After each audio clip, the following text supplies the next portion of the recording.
3. Trinities and Triunities. While mankind has sometimes grasped at an understanding of the Trinity of the three persons of deity, consistency demands that the human intellect perceive that there are certain relationships between all seven absolutes. But all that which is true of the Paradise Trinity is not necessarily true of a triunity, for a triunity is something other than a trinity. In certain functional aspects, a triunity may be analogous to a trinity, but it is never homologous in nature with a trinity.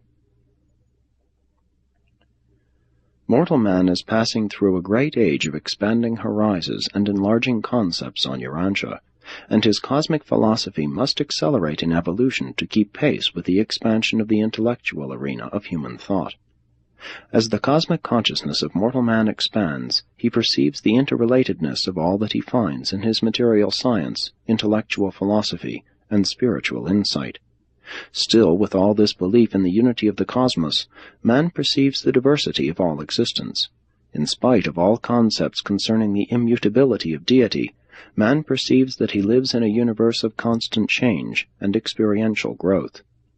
Regardless of the realization of the survival of spiritual values, man has ever to reckon with the mathematics and pre-mathematics of force, energy, and power. In some manner, the eternal repleteness of infinity must be reconciled with the time growth of the evolving universes, and with the incompleteness of the experiential inhabitants thereof.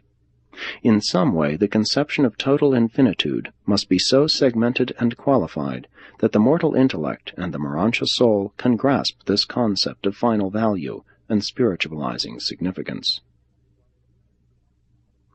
While reason demands a monotheistic unity of cosmic reality, finite experience requires the postulate of plural absolutes and of their coordination in cosmic relationships.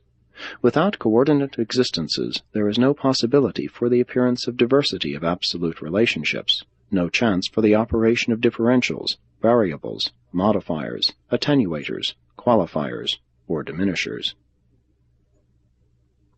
In these papers, total reality, infinity, has been presented as it exists in the seven absolutes. 1. The Universal Father. 2. The Eternal Son. 3. The Infinite Spirit. 4. The Isle of Paradise. 5. The Deity Absolute. 6. The Universal Absolute. 7. The Unqualified Absolute. The first source and center, who is Father to the Eternal Son, is also pattern to the Paradise Isle. He is personality unqualified in the Son, but personality potentialized in the Deity Absolute.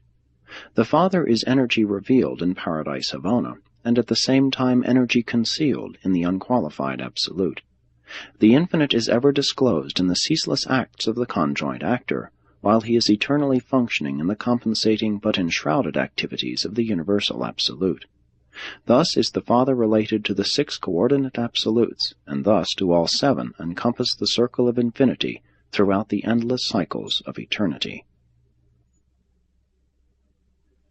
It would seem that triunity of absolute relationships is inevitable.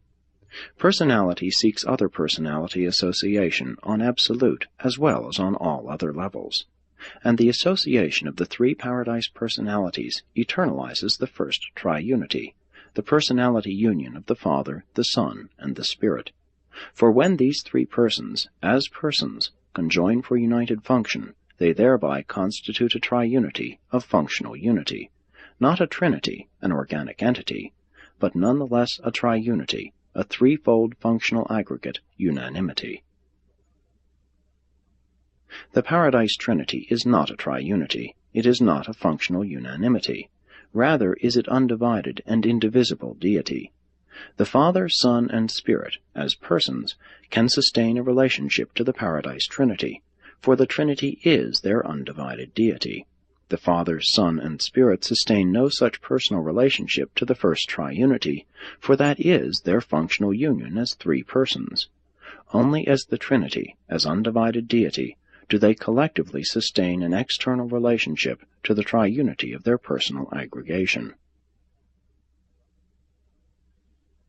Thus does the Paradise Trinity stand unique among absolute relationships. There are several existential triunities, but only one existential trinity. A triunity is not an entity. It is functional rather than organic.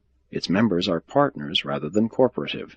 The components of the triunities may be entities, but a triunity itself is an association.